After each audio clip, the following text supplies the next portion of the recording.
திரு சுஜாதா அவர்களின் வசந்த் வசந்த். உட்காருங்க உஸ்தாத் என்றான் வசந்த். சரியாக அடிபட்டிருந்த அந்த இருவரும் மராத்தன் ஓடி வந்தவர்கள் போல இறைத்தார்கள். சொல்லுங்க, எதுக்கு வந்தீங்க? சத்தியமாக எங்களுக்கு தெரியாது. கேள்வி கேட்க மட்டும்தான் தெரியுமா, பதில் சொல்ல தெரியாதா? இந்த பார், என்ன எழவிடாவும் பேர். அடிக்க வந்தியா? அவ்வளவு சுலபமாக அடிச்சுட்டு போயிட முடியுமா? இவர் யார் தெரியும்ல? உங்கள் மாதிரி 100 கேடிகளை சமாளிச்சுட்டு 25 வாரமாக ஹவுஸ்ஃபுல்லாக ஓடிக்கிட்டு இருக்கோம் தெரியுமா?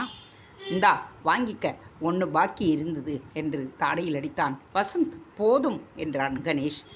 இதை பாருப்பா, உன்னை அனுப்பிச்ச ஆள் யாருன்னு சொல்லிடு. பொழுதோட வீட்டுக்கு அனுப்பிடுறோம். இல்லை முரண்டு பண்ணேன்னு வச்சுக்க, போலீஸ்கிட்ட ஒப்படைச்சிடுறோம். அவங்க 15 நிமிஷத்தில் நீ சாப்பிட்ட பாயா குஸ்காவோட உண்மையிலையும் சேர்த்து கக்க வச்சுடுவாங்க. நகம் நல்லா வளர்த்துருக்கல்ல, ஊசி ஏற்றுனா தாங்குமாது. அவர்கள் ஒருவரை ஒருவர் பார்த்து கொண்டார்கள். எங்களை விட்டுடுங்க, நாங்கள் கூலிக்காரங்க. சரி சரி, கூலி கொடுக்கறது யாருன்னு மட்டும் சொல்லிடு. அவர் பேர் சரியாக தெரியாதுங்க, நிஜம்மா. அவர் பேர் சரியாக தெரிய உன்னை எந்த இடத்துல பிசையணும்னு சொல்லு, அங்கே பிசைகிறோம். இல்லை உபரியாக ஏதாவது எலும்ப வேணா உடைக்கலாமா? வேண்டாம் வேண்டாம். அவர் பேர் அருண் பிரகாஷ். அவரோட அட்ரஸ்ஸு பீட்டர்ஸ் ரோடில் அவருக்கு ஆஃபீஸு. அருணா என்டர்பிரைஸ்னு. என்ன பிஸ்னஸ்? ஏற்றுமதி இறக்குமதி. என்ன ஏற்றுறாங்க, என்னத்தை இறக்குறாங்க சரியாக தெரியாது சார். அப்புறம் ஹோட்டல் வச்சுருக்காரு, அப்புறம் அச்சாபீஸு, அதுக்கப்புறம் நிறைய பிஸ்னஸ் நடத்துகிறாங்க. அவங்க தான் எங்கள் 2 பேரையும் அனுப்பி அந்த ஆளுக்கு என்ன தெரியும்னு கேட்டுக்கிட்டு வர சொன்னாங்க. சில்லறை எவ்வளவு? 100 ரூபாங்க. இப்போ நீ போய் சொல்கிறியா? பார்த்துடலாமா? கணேஷ் டெலிஃபோன் டைரக்டரி எடுத்து ஆராய்ந்தார். இப்போ ஆஃபீஸ் திறந்துருக்காதுங்க. அப்போ வீட்டில் இருப்பாரா? வீடு எங்கேன்னு தெரியாதுங்க. ஐயா, என்ன விட்டுருங்க. நிஜமாவே நான் கூலிக்காரன்தான். அவங்க பின்னாடி போவோம், அவங்களுக்கு பாதுகாப்பு தருவோம். 2 வேளை சோறு போட்டு பேட்டா கொடுத்து அங்கங்கே வேலைக்கு அனுப்புவாங்க. எவனாவது குடுமி ஆட்டான்னா தர்ம அடி அடிச்சுட்டு வந்துடுவீங்க, அப்படித்தானே? அடி உதை கொஞ்சந்தாங்க, பயப்படுத்துவோம். சினிமாவில் இருந்தாங்க, எம்ஜிஆர் ஆக்டிங்குங்க. அவர் நிறுத்தினதுக்கப்புறம் வாய்ப்பு எங்களுக்கு கம்மியாகிடுச்சுங்க.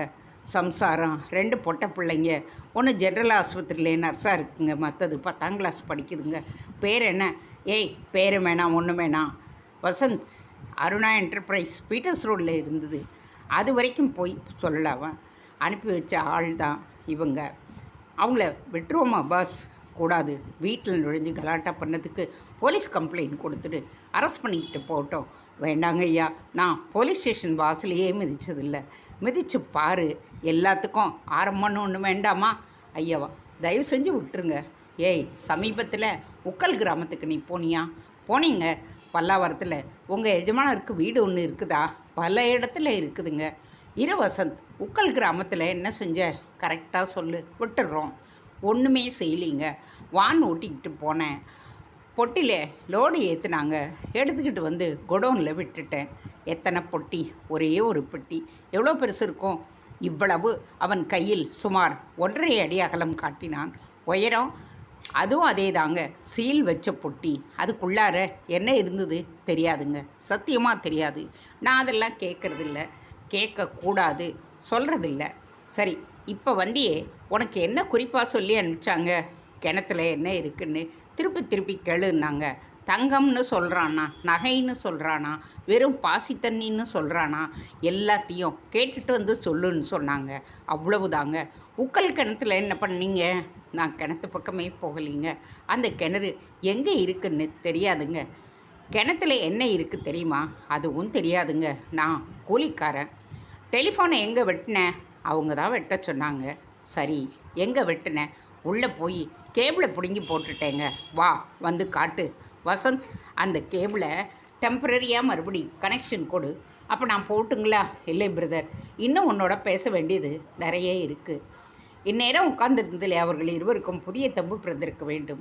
சற்றும் எதிர்பாராத சமயத்தில் திடீரென்று புறப்பட்டு வாயில் கதவை நோக்கி ஒருவன் ஓட மற்றவன் அவனை தொடர வசந்த் அவர்களை துரத்த முயல கணேஷ் அவர்களிடம், வசந்த், லீவ் தெம் என்றான். Yes boss. போகட்டும், இவங்க வெறும் கையாளுங்க. நாம் பிடிக்க வேண்டியது எஜமானனை. என்ன பேர் சொன்னான்? அருண் பிரகாஷ். காலையில் காரியமாக அங்கே போய் பார்க்கலாம். மேல் விவரம் தெரியாதுன்னு அருணாவுக்கு வர முன்னு அவங்க தான் நமக்கு இன்விடேஷன் அனுப்பியிருக்காங்க. கொஞ்சம் கொஞ்சமாக புரியுது வசந்த். அந்த ஆள் நம்ம ஆழம் பார்க்குறான். அருணான்னு மொட்டையாக பேர் கொடுத்துட்டா நமக்கு பேர் தெரிஞ்சு வருவோன்னு அவன் எதிர்பார்த்துருக்கான். வரல. அப்புறம் அடியாளுங்களை அனுப்பியிருக்கான். இதுலேருந்து என்ன தெரியுது? ஒரு மண்ணும் தெரியல. காக்கா காட்டில் விட்டாப்புல இருக்குது. வசந்த், முதல்ல இருந்து பாரு. ராஜராஜன் கிணறு எங்கே இருக்குன்னு அந்த விவரம் அவங்களுக்கு தேவையாக இருந்திருக்கு. ப்ரொஃபஸருக்கு அந்த விவரம் தெரிஞ்சிருக்கு. அவருடைய ஆராய்ச்சி கட்டுரையை சரக்குன்னு பிடுங்கிட்டு போனாங்க. நீ பல்லாவரத்தில் போய் கொட்டையை குழப்பிட்டு வந்துட்ட. ஆனால் அவங்க ஒரு வேனில் உக்கல் கிராமத்துக்கு போகிறதுக்கு தயார் பண்ணிக்கிட்டு இருக்கிறத பார்த்துருக்குற. இப்போ சீன் ஆஃப் ஆக்ஷன் உக்கல். அங்கே என்ன நடக்குது? கோயில் வாசலில் ஒரு கத்தி குத்து. சதாசிவத்தோட வினோத வியாபாரம். குறுக்கே வந்த நம்மளை கொல்ல அந்த முயற்சி. அந்த கோஷி கொலைக்கு அஞ்சாதவங்க தான் அவங்க. They are desperate. அது தெரியாமல் இருக்கிறதுக்கு எது வேணாலும் செய்வாங்க இல்லையா? இது வரைக்கும் கிளியராக தானே இருக்குது என்று தலையாட்டினான் வசந்த்.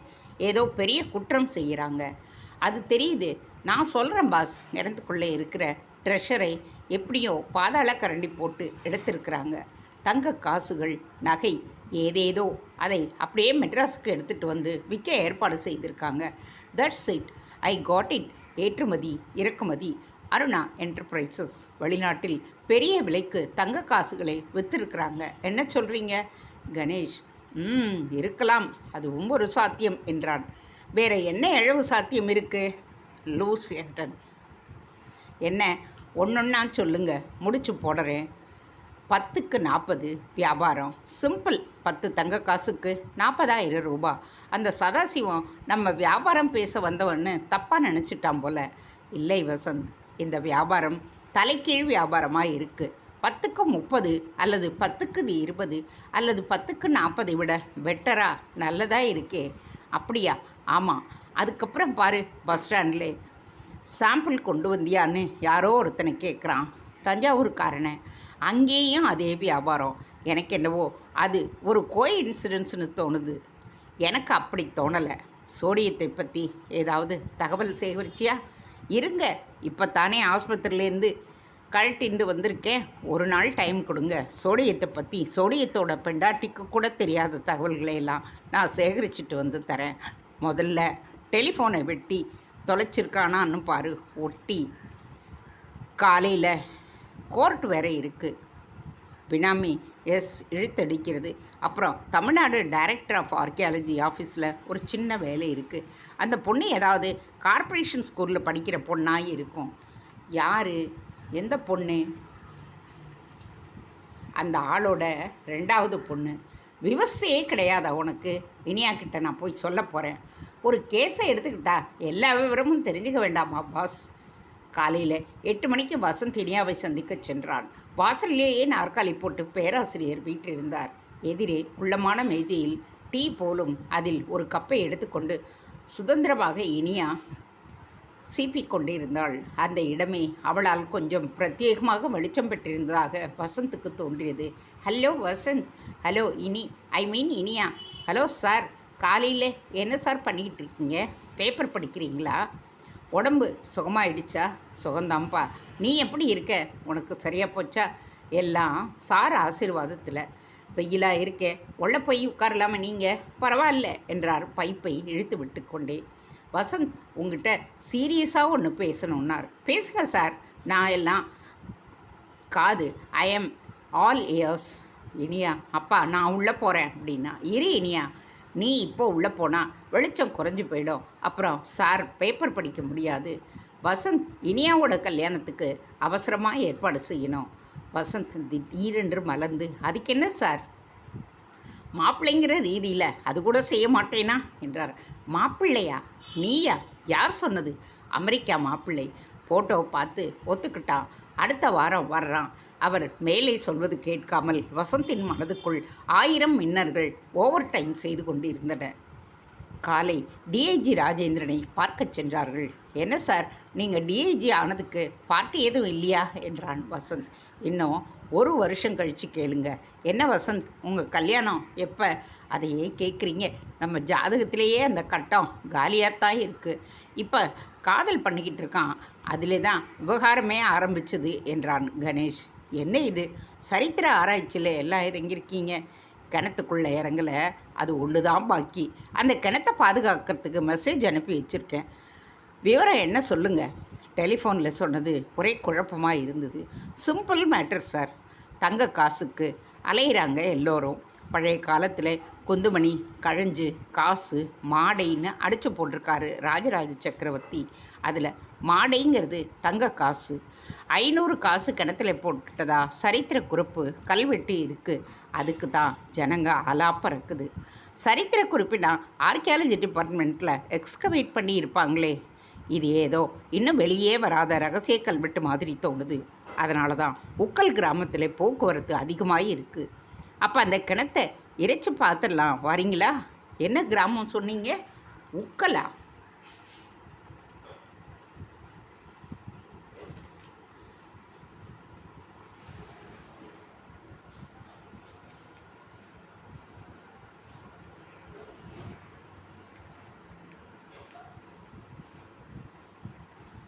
சாரி சார், இறைச்சி அகப்பட்ட காசில் ஒரு காசு கூட இந்த பக்கம் தள்ளினீங்கன்னா என்னோடய காதலுக்கு உபயோகமாக இருக்கும். எனக்கு என்னவோ காசு அகப்படும்னே தோணலை என்றான் கணேஷ். ஏன், ஏற்கனவே அவங்க எடுத்திருப்பாங்களா? சொல்ல முடியாது. இருந்தாலும் அதை ஆர்கியாலஜிஸ்ட் டிபார்ட்மெண்ட்டில் விசாரித்து பார்த்துடலாம். பேராசிரியர் அப்பாதுரை கல்வெட்டு ஆராய்ச்சி மூலம் அந்த கிணத்துல தங்க காசு நகைகள் எல்லாம் இருக்கிறதா முடிவு பண்ணியிருக்கார். அப்படியா? அந்த செல்வம் அந்த கிணத்துக்குள்ளே இருந்தால் இதுவரைக்கும் வேறு ஒருத்தரும் அதை எடுக்காமல் வச்சுருப்பாங்களாங்கிறது தான் முதல் சந்தேகம். டிபார்ட்மெண்ட்டுக்கு அதை பற்றி தெரியாமல் போயிருக்குமா? எவ்வளவு தீவிரமாக, எவ்வளவு வருஷமாக, எவ்வளவு பேரை ஆராய்ச்சி பண்ணியிருப்பாங்க. இந்த கிணத்துல புதையல் இருக்கிற விஷயத்தை கண்டுபிடிக்காமல் இருந்திருப்பாங்களா? முதல்ல அதை விசாரிக்கணும். இருந்தாலும் இந்த கிணத்தை சுற்றி சில மர்மமான விஷயங்கள் எல்லாம் நடக்குது. சரித்திர சம்பந்தமே இல்லாத வெத்து கோஷியும் உலாத்துது. ராஜேந்திரன் நேரத்துக்கு 2 ஆளுங்க வந்து எங்கிட்டேயே ரஃப்பாக நடந்துக்கிட்டு உனக்கு என்ன தெரியும் என்ன தெரியும்னு திருப்பி கேட்குறாங்க. நான் மழிப்பிட்டேன். அவங்க ஒரு விதமான பதிலை எங்ககிட்ட இருந்து எதிர்பார்க்குறாங்களோன்னு தெரிஞ்சுது. என்ன பதில் அது? அவங்க 2 பேரையும் விட்டுட்டாங்களா? ஓடி போயிட்டாங்க. அடையாளம் சொல்ல முடியுமா அவங்கள பற்றி? ஒருத்தர் பேர் தெரியும், அடையாளம் தெரியும். பழைய கேடி யாராவது இருக்காங்களான்னு பார்த்துடலாம். இப்போ நீங்கள் கிணத்துல என்ன தான் இருக்குதுன்னு சொல்கிறீங்க? சுருக்கமாக சொன்னால் அதுதான் இப்போ பிரச்சனை. கிணத்துல தங்கமா அல்லது வேறு ஏதாவதா? தங்கம்தான் பாஸ். அப்படின்னா 10க்கு 40, 30 இதுக்கெல்லாம் என்ன அர்த்தம்? காசுக்கு விலை பேசுகிறாங்க. 10க்கு 30, 10க்கு 40 விட நல்ல விலையா? இது என்ன தலைகீழ் விலை? அதுதான் என்றான் வசந்த். அப்புறம் பாருங்கள், உக்கல் பஸ் ஸ்டாண்டில் ஒரு ஸ்ட்ரேஞ்ச் கேஸ். சாம்பிள் கொண்டு வந்திருக்கியான்னு கேட்டுட்டு ஒரு தஞ்சாவூர் வியாபாரியோட பெட்டியை பிடுங்கிக்கிட்டு ஓடி இருக்காங்க. அங்கேயும் அந்த 10க்கு 40 வியாபாரம் பேசியிருக்காங்க. அது என்னமோ இந்த கேஸுக்கு சம்மந்தமே இல்லாத தற்செயலான விஷயந்தான் சொந்து பாஸ். இருங்க வசந்த். கணேஷ், நீங்கள் உங்கள் சந்தேகத்தை எல்லாம் சொல்லுங்கள் பார்க்கலாம். எல்லாமே நெபுலஸாக இருக்குது ராஜேந்திரன். முதல்ல அருணாரி என்டர்பிரைஸ்னு ஒரு கம்பெனிக்கும் இந்த கோஷிக்கும் சம்பந்தம் இருக்குதுன்னு தெரியுது. விஷயம் தீவிரமாகுதுன்னு தெரியுது. கொலை செய்யவும் அஞ்சாத ஆசாமிங்க அவங்கன்னு தெரியுது. கூழமந்தலில் தொல்பொருள் இலாக்கா சிப்பந்தி ஒருவனுக்கு ஏதோ தெரியக்கூடாத விஷயம் தெரிஞ்சிருக்கு. அவனை தீர்த்து கட்டிட்டாங்க. சதாசிவன்னு ஒரு ஆளுக்கு இதில் ஏதோ ஒரு தரகு வேலைன்னு தெரியுது. ஆனால் அவனை சித்திரவதை செஞ்சாலும் எதுவும் சொல்ல மாட்டான்னு தோணுது. ஒமர் கையாம்னு ஒரு ஹோட்டலில் காபரே ஆடுற பொண்ணு எங்கிட்டே வந்து அவங்க கூட சேராதேன்னு எச்சரிக்கை செஞ்சுது. அதையும் சொல்லியிருங்க. அதை வேணா கொஞ்சம் சித்திரவதை செஞ்சு பார்க்கலாம். இதனிடையே சரித்திர பேராசருடைய ஆராய்ச்சி வசந்த் அந்த சதாசிவத்தின் கையில் பார்த்த ஒரு பொட்டலத்தில் இருந்து விழுந்திருந்த அந்த துண்டு, அதில் சோடியம் ஹைட்ராக்சைடு, டைட்டானியம்னு என்னென்னவோ கெமிக்கல்ஸ். சரியான குழப்பங்க. இதையெல்லாம் ஒட்ட வைக்க வேணும், அவ்வளவுதானே? அவ்வளவுதான். அப்புறம் பல்லாவரத்தில் ஒரு தனி வீடு. இருங்க இருங்க, தலையே சுற்றுது கணேஷ். நீங்கள் என்ன பண்ணுறீங்க? எல்லாத்தையும் எனக்கு ரிப்போர்ட் மாதிரி எழுதி கொடுங்க. சிஐடி டிபார்ட்மெண்ட்டில் ஒவ்வொரு ஆங்கிள்லேயும் துப்புரவாக விசாரிக்க சொல்லிடுறேன். எல்லாத்தையும் எழுதி வச்சுருக்கோம் ராஜேந்திரன். செஞ்சுருப்பீங்களே. சரி, என்ன 4 நாள் கழித்து வந்து பாருங்கள். ஆமாம், கோர்ட்டையும் பார்த்துக்கிட்டு இதையும் பார்த்துக்கிட்டு எப்படி சார் உங்களுக்கு டைம் இருக்குது? 24 மணி நேரமும் 10ல் இடையிலே கொஞ்சம் அடிதடி வெடி, அப்புறம் நடுநடுவே தேங்காய் மூடி கேஸ் வேற எடுத்துக்கிட்டு இருக்காரு. அது என்ன? டாக்டர் நரேந்திரன் ஒருத்தரோட வழக்கு. டாட்ஸ், ஐபிசி, ட்ரக் ஆர்ட் எல்லாமே வருது. எனக்கு தண்டனை கொடுத்தே ஆகணும்னு மன்னாடுறாரு. கேள்விப்பட்டேன். ஒரு மால் ப்ராக்டிஸ் கேஸ் தானே? ட்ரை பண்ணுறோம், வரோம். ராஜேந்திரன் அலுவலகத்தை விட்டு வெளியே அவர்கள் வரும்போது, கணேஷ், வசந்த் லைப்ரரிக்கு போய் என்று ஆரம்பித்தான். தெரியுமே, விடமாட்டீங்களே. சோடியம் பற்றி தானே? உடனே கவனிக்கிறேன் என்றான். நூல் நிலையத்தில் அந்த பெண் கண்ணாடியை எடுத்து விட்டால் அழகாக இருப்பாள் என்று நினைத்தான். அவள் அருகே சென்று மெல்லிய குரலில் குட் மார்னிங் என்றான். Good morning. சோடியம் பாடன் என்று நிமிர்ந்தாள். சோடியம் பற்றி எனக்கு தெரிந்து கொள்ளணும். நேரே போங்க, 8வது அலமாரி, கெமிஸ்ட்ரி. தேங்க்ஸ். உங்கள் பேர் ஸ்ரீலேகா தானே? இல்லை, பேரை மாற்றிட்டீங்களா? மிஸ்டர், உங்களுக்கு சோடியம் வேணுமா இல்லை என்னுடைய பேர் வேணுமா? ரெண்டுமே. என் பேர் மிஸ்ஸஸ் ராகவன். மிஸ்டர் ராகவன் அதோ கண்ணாடி அறைக்குள்ளேயே உட்கார்ந்துக்கிட்டு இருக்கார். வசந்த் புன்னகித்து, அப்படியா? அவரை தொந்தரவு பண்ண வேண்டாம். மேலும் என்கிட்டே பயந்துக்கிட்டு கண்ணாடிக்குள்ளே இருக்கிற பெர்னாண்டஸை பெயர் மாற்றவும் வேண்டாம். சியூ என்று விலகினான். அவள் பார்வை முதுகில் சுட கெமிஸ்ட்ரி அலமாரியை அணுகினான். சின்ன சின்ன மேஜைகளின் முன்னால் புஸ்தகங்கள் இறைந்திருக்க, அங்கு ஒரு சோடா பாட்டில் கண்ணாடியும் அங்கே ஒரு ஜோல்னா பையுமாக தீவிரவாதிகள் படித்து கொண்டிருந்தார்கள். சரித்திர பகுதியில் அலுமினிய ஏணியில் 3ஆம் படியில் இனியா நின்று கொண்டு சதாசிவ பண்டாரத்தாரின் லேட்டர் சோலாவை எவ்வளவோ எடுக்க முயன்று கொண்டிருந்தாள். இனியா, சர்ப்ரைஸ்! முன்ன இங்கே பார்ப்பேன்னு எதிர்பார்க்கவே இல்லை. பார்த்த உடனேயே வைத்துக்குள்ள சின்னதாக வண்ணாத்தி பூச்சி பறக்குது. இனியா என்றார் பேராசிரியர் அப்பாதுரை. ஓ சார், நீங்களும் வந்திருக்கீங்களா? நூல் நிலையமே என்றது. இனியா வசந்தை ஒரு முறை பார்த்துவிட்டு மீண்டும் சதாசிவ பண்டாரத்தாருக்கு திரும்பினாள். வசந்த் சற்று நேரம் நின்று பார்த்தான். பேராசிரியர் அவரளவுக்கு இருந்த புத்தகத்தில் ஆழ்ந்திருந்தார். வசந்த் விரோதத்துடன் நடந்து மூளைக்கு திரும்பி மற்றொரு ஏணியை எடுத்துக்கொண்டு எதிர்பக்கத்தில் அதை நகர்த்தி லின்ஸ்லோவின் டிக்ஷனரியை விலக்கி இனியாவை மறுபடி பார்த்தான். அவள் திடுக்கிட்டு விட்டு என்று தலையாட்டினாள். வசந்த் புருவத்தை உயர்த்தி கைக்குட்டையால் கண்களை ஒத்தி கொண்டான். இனியா தலையை உயர்த்தி புருவத்தாள் என்ன என்றாள். வசந்த் விரல்களை சேர்த்து கொண்டு சாப்பிடுவது போல் பாவனை செய்து மேலே விரல் காட்டினான்.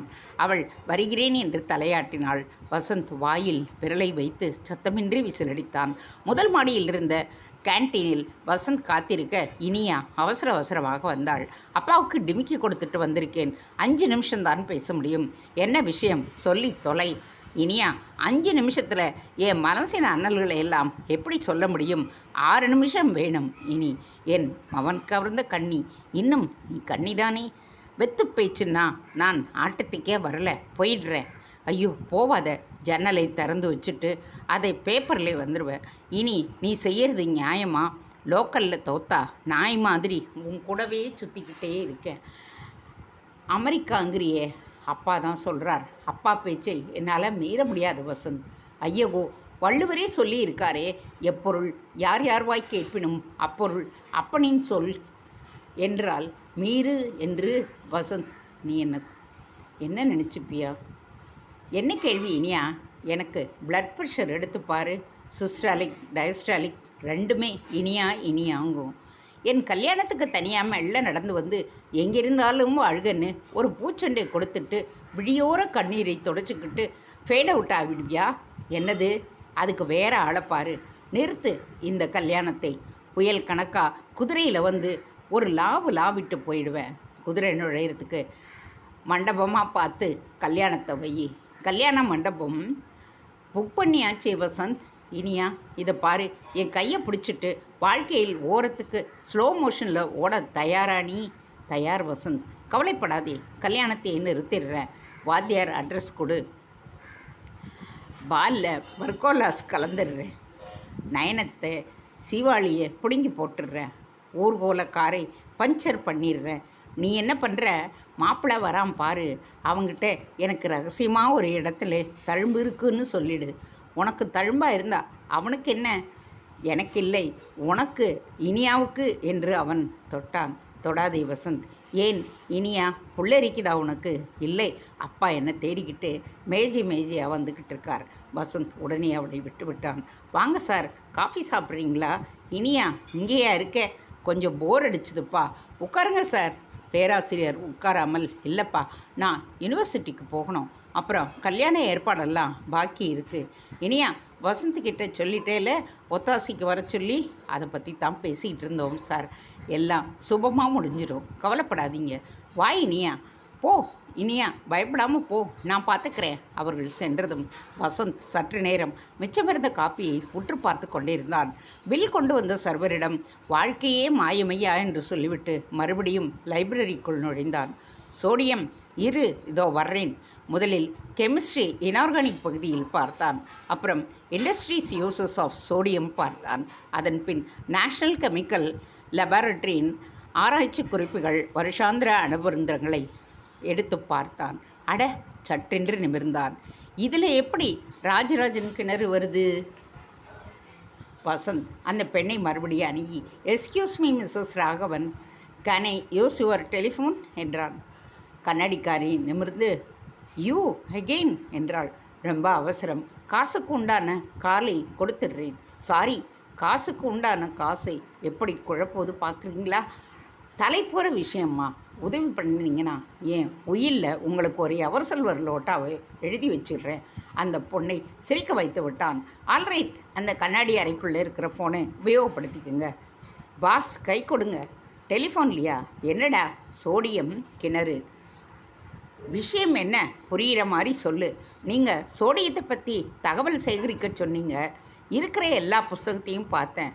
நேஷ்னல் கெமிக்கல் லெபார்டரியோட பல புத்திசாலிகள் விஞ்ஞானிகளின் பேப்பராக எழுதியிருக்காங்க. எல்லாமே ஆராய்ச்சி கட்டுரைகள். அதில் ஒரு கட்டுரையோட தலைப்பு என்ன தெரியுமா? என்ன சொல்லிடட்டுமா? சொல்லுடா. சொல்லியே டட்டுமா? வசந்த், கேளுங்க, நல்லா காது கொடுத்து கேளுங்க. Interesting chemical combinations of slime is an ancient well, Rajarajan கிணறு by doctor H. Agarwal, proceedings of the ICA. தமிழில் சொன்னால், புராதன ராஜராஜ கிணறின் கலக்கலில் வசீகர ரசிகான அமைப்பு. வசந்த், அந்த புத்தகத்தை உடனே எடுத்துக்கிட்டு வா.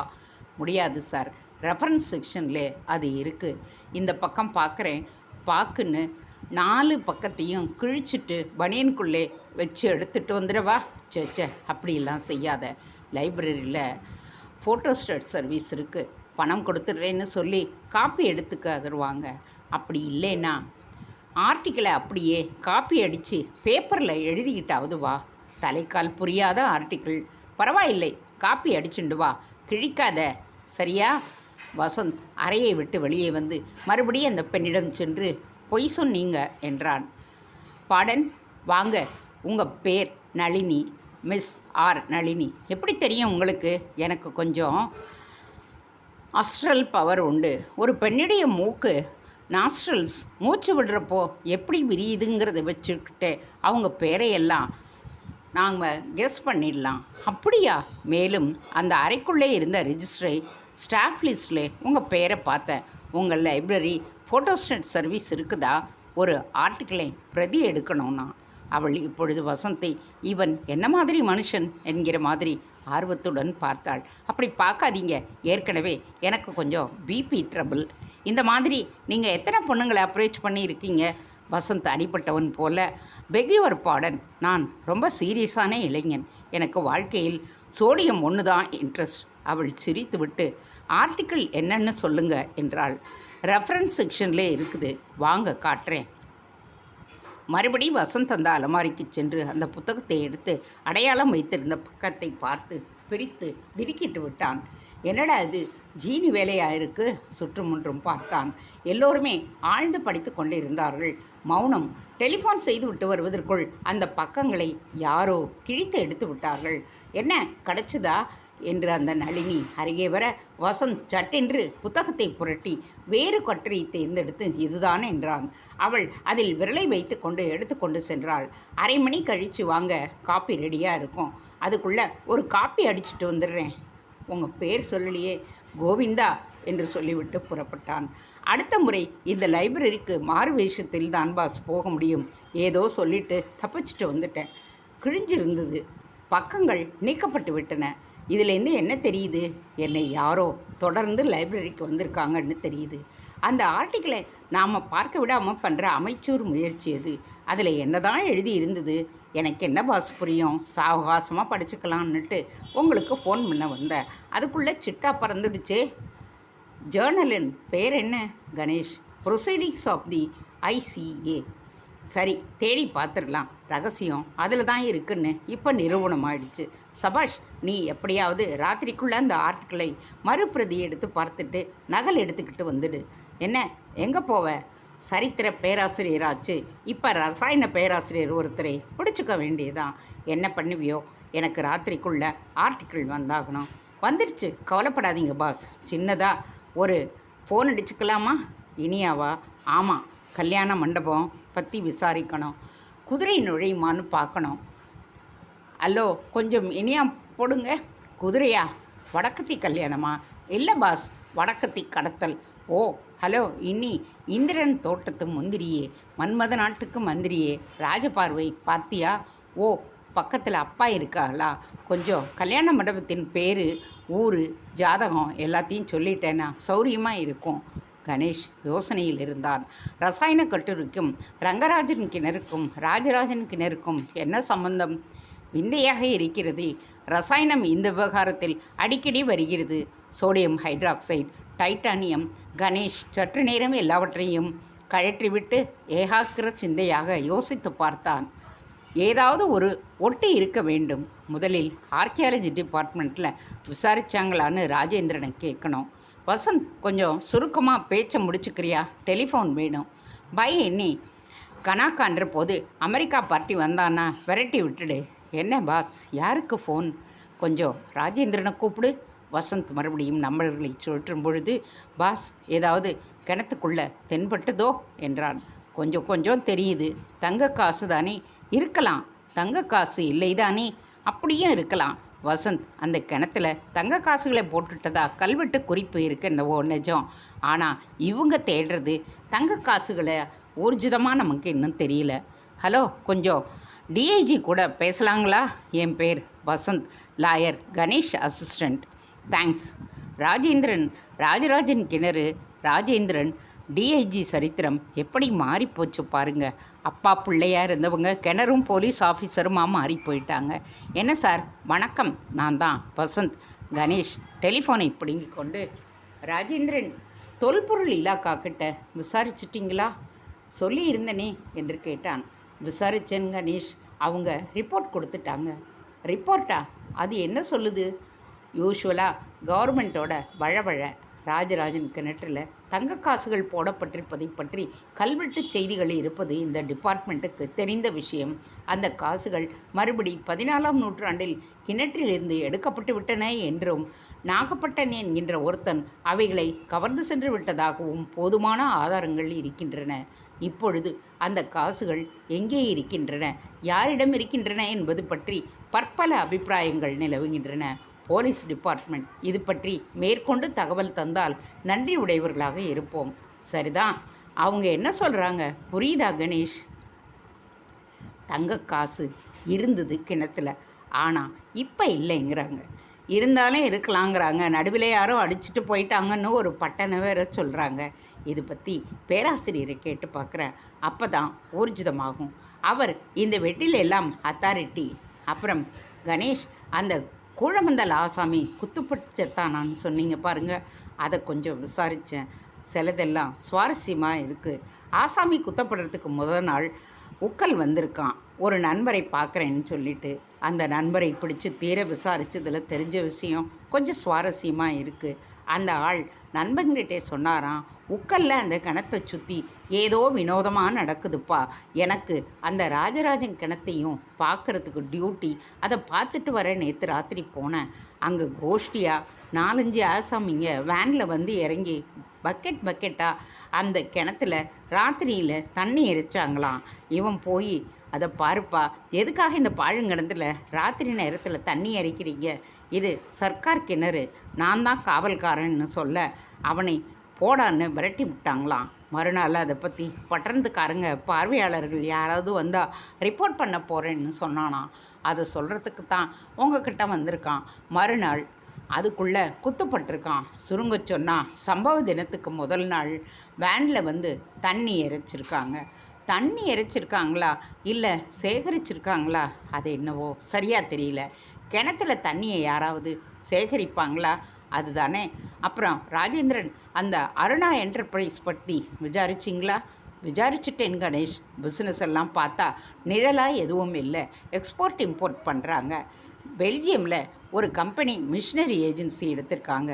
அதுக்கப்புறம் வெஸ்ட் ஜெர்மன் ஹேடல் பார்க் மாதிரி ஒரு printing machinery agency actual users லைசன்ஸில் இறக்குமதி பண்ணி கமிஷனை வாங்கிக்கிறாங்க. எக்ஸ்போர்ட்டிங் விக்ஸ் தலைமுடி. ஆம், அது ஒண்டிதான். இந்தியாவில் சல்லிஸாக கிடைக்கிற சமாச்சாரம் அது மட்டும்தானே. ஸ்ட்ரைக் எதுவும் இல்லாமல் தானே வளர்ந்துக்கிட்டு இருக்குது. கணேஷ் சிரித்துவிட்டு, தலைமுடிக்குள்ளே ஏதும் பொதிந்தில்லையே. ஓபியம் வைரம் அப்படியெல்லாம் எதுவும் இருக்கிறதா தெரியல. இருந்தாலும் இந்த கம்பெனியை இன்டெலிஜென்ட் லிஸ்ட்டில் போட்டிருக்கேன், வாட்ச் பண்ணி பார்க்குறோம். கணேஷ் சந்தேகப்பட்டா அதில் ஏதாவது விஷயம் தான் ஆகணும். அருண் பிரசாத் என்னவோ ஓனர் பேர். நான் எல்லாத்தையும் தீர விசாரித்து சொல்லியிருக்கேன். கணேஷ், நீங்கள் என்ன சொல்கிறீங்க? அந்த கிணத்துல தங்கமே இல்லைங்கிறீங்களா? நான் இதுவரைக்கும் எந்த முடிவுக்கும் வரல ராஜேந்திரன். தனித்தனியாக துண்டாக இருக்குது. இப்போ தான் ஒட்ட வைக்கலாமன்னு பார்க்குறேன். அந்த கிணத்தை பாதுகாப்புக்கு ஏற்பாடு செஞ்சிட்டிங்களே? செய்தாச்சு. கணேஷ் டெலிஃபோனை வைத்துவிட்டு, வசந்த், நீ மறுபடிக்கும் உக்கலுக்கு போறியா? சரி பாஸ், மாறு வேஷத்தில்தான் என்றார் கணேஷ்.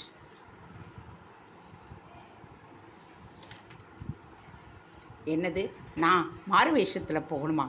எதுக்குன்னா வசந்த் சற்று அதிர்ந்து, அந்த வியாபாரம் என்னன்னு கண்டுபிடிக்கிறதுக்கு நீ தான் நல்லா வேஷம் போடுவியே. அப்படி கேள்விப்பட்டிருக்கேனா? எப்போ பாஸ்? நான் சின்ன வயசில் ஒரே ஒரு தடவை பப்ளிக் கூடத்தில் பாரதியாராக வேஷம் போட்டுக்கிட்டு ஸ்டேஜ் பூரா தலைப்பாக்கியை இழுத்துக்கிட்டு கப்பலோட்டிய தமிழனா கவுத்துட்டேன்.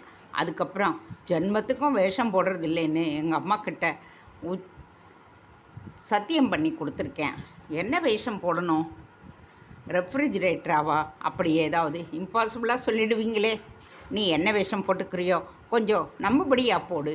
அங்கே போய் கொஞ்ச நேரம் அல்லது கொஞ்ச நாள் பஸ் ஸ்டாண்டில் அலைஞ்சு அந்த 10க்கு 40 பார்ட்டியை எப்படியாவது காண்டாக்ட் பண்ணணும். சரியா? என்ன வியாபாரம்னே தெரியாமல் பேந்த விழிக்கிறதா? கண்டுபிடிக்கலாம் வசந்த். கண்டுபிடிக்காமல் தொடரும் போடுறதில்லைன்னு வச்சுருந்தீங்களா பாஸ்? அந்த கட்டுரையை மறுபடியும் எப்படியாவது கொண்டு வந்துட்டா தெரிஞ்சு போயிடும். நீ தான் ஏதோ கெமிஸ்ட்ரி பேராசிரியர் தெரியும்னு சொன்னியே. பேராசிரியை இங்கே கூட பெண்பால் தானா? அவங்களுக்கு ஒரு முறை கிரிக்கெட் மேட்சில் தெர்மாஸ் ஃப்ளாஸ்க் நிறைய பால் வாங்கிக்கிட்டு இருந்தேன். அப்போ இருந்து பழக்கம். வயசு 30 தான் ஆகுது. என்கிட்டே ரொம்ப இது ஒரு அக்கா தம்பம் மாதிரி ஒரு அட்டாச்மெண்ட். விவரங்கள்லாம் எனக்கு வேண்டாம். சாயங்காலத்துக்குள்ளே அந்த கட்டுரை எனக்கு வந்தாச்சு. கவலையை விடுங்க பாஸ். நான் கோவிந்தா சொம்பு ஒன்று எடுத்துக்கிட்டு போய் திருப்பதியிலே கொடுத்தான்னு மொட்டை அடிச்சுக்கிட்டு போகட்டுமா? இல்லை வசந்த், ஏதாவது நம்பும்படியாக போ. எனக்கு என்னவோ ஒரு சின்ன மீசை, கன்னத்தில் ஒரு கருப்பு மச்சம், கொஞ்சம் விந்தி நட, இது போதும்னு தோணுது. அதுக்கு முன்னாடி கட்டுரையை போய் பார். வசந்த் செல்ல கணேஷ் தன் கேஸ்கட்டுகளை பார்க்க விழைந்து அவைகளை பிரித்தான். காவேரி பேப்பர் மில்ஸுக்கு சென்னகேசவனுக்கும் ஒரு சின்ன சிக்கலான வழக்கு. பேப்பர் மில்லின் சார்பாக அவன் வழக்காட வேண்டும். பகாஸ் சப்ளை செய்து அதிலிருந்து நியூஸ் பிரிண்ட் உற்பத்திக்கும் புதிய முறைக்கும் அந்த மில்லை விரிவுபடுத்தும் திட்டத்தில் கரும்பு பயிரிடுபவர்களின் கோஆபரேட்டிவ் நிறுவனத்தின் சார்பில் சென்னகேசவன் ஆன்லைன் சக்கையாக பகாஸை தருவதாக வாக்களித்துவிட்டு இப்பொழுது கையை விரித்து விட்டதால் காவேரிக்கு ஏகப்பட்ட நஷ்டம். கணேஷ் கொட்டாவி விட்டு கொண்டான். காவேரியின் இன்ஜினியர் பின்னணி செய்தியாக அவனிடம் காகிதம் செய்யும் முறையை பற்றி ஒரு துண்டு புத்தகத்தை வேறு கொடுத்து போயிருந்தார். அதை அஸ்வாரஸ்யமாக புரட்டினான். மனம் உக்கல் கிராமத்திலேயே சுற்றி வந்தது. ஒரு சங்கிலி, ஒரு தொடர், ஒரு கண்ணி கிடைத்து விட்டால் போரும். 10க்கு 30 எப்போது 10க்கு 40 விட ஸ்லாக்கியமானது. The soda process uses caustic soda, that is sodium hydroxide. The Kraft or sulfate process results in a stronger fiber. Sodium monosulfate is one of the newer working methods. Ganesh விழித்து கொண்டான். சோடியம் ஹைட்ராக்சைடு, சோடியம் மானோசல்ஃபேட் எங்கே பார்த்திருக்கிறோம்? ஆம், அந்த துண்டை வசந்த் பொறுக்கி கொண்டு வந்த துண்டை ஆராய்ச்சிக்கு அனுப்பி கிடைத்த ரிப்போர்ட்டில் கணேஷ் அதை தொடர்ந்து படித்தான். The logs are sliced and the slices broken up into chips from 1/4 to 1 inch size and pressure cooled in a steam heated chip. சபாஷ், மரத்துண்டு. To make paper dimensionally stable and for good finish, chains clay titanium oxide. Titanium oxide, இதையும் எங்கேயோ பார்த்த ஞாபகம் கணேஷுக்கு சற்று புரிய ஆரம்பித்தது. Paper தயாரிக்கிறார்கள், நல்ல தரமுள்ள பேப்பர். அந்த அருணா என்டர்பிரைஸஸாரின் பல தரப்பட்ட பிஸ்னஸ்களில் இது ஒன்றாக இருக்கலாம். அல்லது பேப்பர் உக்கலின் பக்கலில் பேப்பர் எதற்கு தயாரிக்க வேண்டும்? ஏதாவது ரகசிய பத்திரிகையா, சதி இலக்கியமா? கணேஷ் யோசித்தான். Using agents which resin is the most common render the paper resistance to penetration by water. அட, இப்படி இருக்குமோ? கணேஷுக்குள் மின் புயல் அடித்தது போல் எண்ணங்கள் பறந்தன. இப்படித்தான் இருக்க வேண்டும். அல்லது இப்படியா? எங்கே போய் தொலைந்தான் இந்த வசந்த்? இந்த சமயத்தில் என் சந்தேகங்களை பகிர்ந்து கொள்ள இல்லாமல் போய்விட்டானே. டெலிஃபோனை எடுத்து எண்களை சுழற்றினான். மறுமுனை கிர்ரிக்க கணேஷ் ஒரு காகிதத்தில் காகித தொழில்கள் என்னென்ன என்று எழுதி பார்த்தான். ராஜேந்திரன், கணேஷ் அந்த ஒரு கேஸில் பிரேக். என்ன கணேஷ்? அவங்க காகிதம் சம்மந்தப்பட்ட எதையோ செய்கிறாங்க. காகிதமா? ஆமாம், காகிதம் தயாரிக்கிறாங்க. அல்லது காகித தயாரிப்போட சம்மந்தப்பட்ட எதையோ செய்கிறாங்க. பல்ப் செய்கிறது, ஃபீடிங் ஏதாவது. கொஞ்சம் இருங்க, பறக்காதீங்க. அங்கே இருந்த ஒரு ஆளோட விவரம் பேசிவிட்டு இருக்கிறப்போ அவன் கையில் ஒரு பார்சல் மாதிரி ஏதோ ஒன்று வச்சுருந்தான்னு சொன்னீங்கல்ல? ஆமாம்.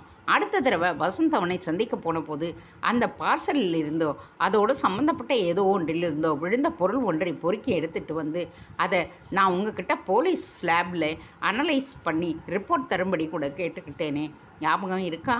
இருக்குது. அந்த ரிப்போர்ட்டில் கண்ட பொருள்கள் எல்லாம் பேப்பர் தயாரிக்கிறதுல உபயோகப்படுற ரசாயன பொருட்கள். அந்த துண்டு என்னன்னு சொல்கிறீங்க? சரியாக தெரியல. ஒருவேளை மரத்துண்டாக இருக்கலாம். பேப்பர் தயாரிக்கிற மெட்டீரியல் சின்ன சின்ன துண்டுகளாக மரத்தை வெட்டித்தான் பேப்பர் தயாரிப்பாங்க. அந்த துண்டுகளில் ஒன்றா பேப்பர் தயாரிப்பதற்கு முன்னாடி கெமிக்கலில் ட்ரீட் பண்ண துண்டாக கூட அது இருக்கலாம். அதுதான் தப்பித்தவறி அந்த பார்சலோட ஒட்டிக்கிட்டு வந்திருக்கணும். பேப்பர். இருங்க கணேஷ், இந்த கேஸில் நான் நினைக்கிறதோ இருந்தால் பெரிய விஷயம். உடனே வரீங்களா? முதல்ல அந்த அருண் என்டர்பிரைஸஸை போய் பார்க்கலாம். அதுக்கு முன்னால் வசந்த்கிட்ட ஒரு கட்டுரையை எடுத்துக்கிட்டு வரும்படி சொல்லியிருக்கேன். அது வந்ததும் இன்னும் கொஞ்சம் தெளிவாக இருக்கும்னு நம்புகிறேன். சரி, ஏதாவது தெரிஞ்சால் சொல்லுங்கள். நாங்களும் இப்போவே தீவிரமாக விசாரித்து பார்க்குறோம். ராஜேந்திரன், ஏதாவது இண்டிகேஷன் தெரியுதா உங்களுக்கு? ஆம் கணேஷ், ஆமாம். நீங்கள் இப்போ சொன்னதிலேருந்து பிடிச்சிக்கிட்டேன். என்ன, இவ்வளவு தூரம் கண்டுபிடிச்சிருக்கீங்களே, இதையும் கண்டுபிடிங்களே. போலீஸுக்கு கொஞ்சமாவது விட்டு வையுங்களே என்று சிரித்து கொண்டே டெலிஃபோனை வைத்து விட்டார். கணேஷ் சற்று நேரம் ரிசீவரை பார்த்துவிட்டு வைத்தான்.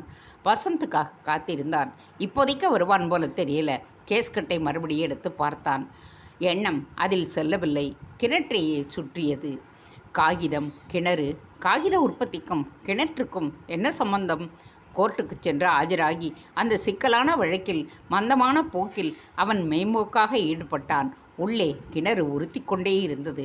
சாயங்காலம் 4:30 மணி இருக்கும். வசந்த் வரவில்லை. கணேஷுக்கு பதற்றம்தான் அதிகரித்தது. கோர்ட்டை விட்டு மீண்டும் அலுவலக அறைக்கு வந்த மாத்திரத்தில் பேராசிரியர் அப்பாதுரையும் அவர் மகள் இனியாவும் வந்து சேர்ந்தனர். கணேஷ், ஒரு முக்கியமான விஷயம். எனக்கு பேராசிரியருடைய முகம் சற்று சுருங்கி கவலையோடு இருந்தது. எனக்கு ஆதாரமாக ஒரு சந்தேகம் கிளம்பியிருக்கு. என்ன சந்தேகம் சார்? என்ன சந்தேகம் என்று சொல்லாமல் பேராசிரியர் சிந்தனை வயப்பட்டு இருந்தார்.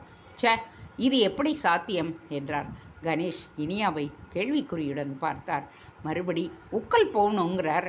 வேண்டாம், நானும் வசந்தும் போகிறதாயிருக்கோம். என்ன வேணும் சொல்லுங்க சார். நீங்கள் போக போகிறீங்களா? அப்போ நாங்களும் வர்றோம். இனியாவுமா? ஆமாம், இந்த சமயத்தில் அங்கே வர்றது சரியில்லை இனியா. அந்த இடத்துல வினோதமான காரியங்கள் எல்லாம் நடக்குது. இல்லை கணேஷ், நான் அங்கே போயே ஆகணும். இல்லைன்னா எனக்கு தலை வெடிச்சு போயிடும். அவ்வளவு முக்கியமான ஜோலி எனக்கு இருக்குது என்றார் பேராசிரியர். உக்கல்ல எங்கே? ராஜராஜன் கிணத்துல. சரிதான், நீங்களும் கிணத்தை இன்னும் விடலையா? வசந்த் உள்ளே நுழைந்தான். ஹலோ இனியா, ரகசிய ராத்திரி புத்தகமே, எப்படி இருக்க? எல்லோரும் நலமா? அமெரிக்க மாப்பிள்ளையும் நலமா? ஏய், போன காரியம் என்னாச்சு? பாஸ், கிடச்சிருச்சு. அந்த ஆர்டிக்கிள் பேரறிஞர் அண்ணா டெக்னாலஜிக்கல் பல்கலைக்கழகத்தில் கிடச்சிடுச்சு. வசந்த், த ஆர்டிக்கிள்ஸ் ப்ளீஸ். அந்த யூனிவர்சிட்டி பெயரை சொல்லி முடிக்கிறதுக்குள்ளேயே பொழுது விடிஞ்சிடும். நானும் வந்தே ஆகணும்னார் பேராசிரியர். அழைச்சிக்கிட்டு போகிறோம் சார், கவலைப்படாதீங்க. ஆமாம், நீங்கள் எதுக்கு உக்கலுக்கு வரணும்? எனக்கு அந்த கல்வெட்டை பார்க்கணும். எதுக்கு சார்? இந்த வயசான காலத்தில் உங்கள் டாக்டரையும் மட்டும் அனுப்பி வையுங்க. நல்லா காமிச்சு அனுப்புகிறேன். அவளுக்கு தெரியாது, நான் வந்தே ஆகணும். இது என் தன்மான பிரச்சனை. நீங்கள் என்ன சொல்கிறீங்கன்னு புரியுது. சிரமமாக இருக்கும். ஆனால் அதுக்கு இப்போ அவகாசம் இல்லை. என்ன பாஸ்? கணேஷ் அந்த ஆராய்ச்சி கட்டுரை படித்து கொண்டிருக்க அவன் முகம் திடீரென்று பிரகாசமாக தெரிந்தது. என்ன பாஸ், பளிச்சுன்னு பல்பு எரியுது? வசந்த், என்ன பாஸ்? வசந்த், என்ன பாஸ், பக்கத்தில் தானே இருக்கேன். உங்கள் முகத்தை பார்த்தாலே க்யூ இல்லாமல் கிருஷ்ணா இல்லை கிடைச்ச மாதிரி டால் அடிக்குது. என்னத்தை கண்டுபிடிச்சிங்க? வசந்த், எல்லாம் இப்போ சக்குன்னு பொருந்துது. எல்லாமே நான் போய் பார்த்தே ஆகணும். சார், கொஞ்சம் சும்மா இருக்கீங்களா? ஒரு தடவை சொல்லியாச்சு உங்களையும் அழைச்சிக்கிட்டு போகிறோன்னுட்டு. திருப்பி திருப்பி அதையே சிந்துஸ்தானி சங்கீதம் மாதிரி பாடிக்கிட்டே இருக்கீங்களே. பாஸ், என்ன சொல்கிறீங்க? சரியாக சொல்லுங்கள். அவங்களெல்லாம் சேர்த்துண்டு என்ன சொல்கிறாங்கன்னு தெரிஞ்சு போச்சு வசந்த். சந்தேகமே இல்லாமல் தெளிவாக தெரிஞ்சு போச்சு. முதல்ல இருந்து எல்லாமே பொருந்தி வருது. முதல்ல கத்தி கொத்து, அந்த பார்சல், 10க்கு 40 வியாபாரம், சதாசிவம், போலீஸ் ஸ்டேஷன் வழக்குகள், பஸ் ஸ்டாண்டில் சாம்பிள் கேட்கப்பட்ட பெட்டியை இந்த தஞ்சாவூர்காரன், ஏன் அந்த 100 ரூபாய் நோட்டை ரோட்டில் கண்டெடுத்த கேஸ் எல்லாமே பொருந்துது. வசந்த், உனக்கு தெரியல? ரொம்ப சிம்பிள். என்ன பாஸ், கிண்டலாக பண்ணுறீங்க? ஒரு இழவும் புரியல. சொல்லுங்க கணேஷ், நான் உக்கலுக்கு போயே ஆகணும். போகலாம், எல்லாருமே போகலாம். இந்த வினோத விவகாரத்தின் கடைசி காட்சி உக்கல்ல அந்த கிணத்துக்கு பக்கத்தில் தான் நடக்க போகுதுன்னு சொன்னான் கணேஷ். தேங்க்ஸ் ஃபார் வாட்சிங். Please subscribe.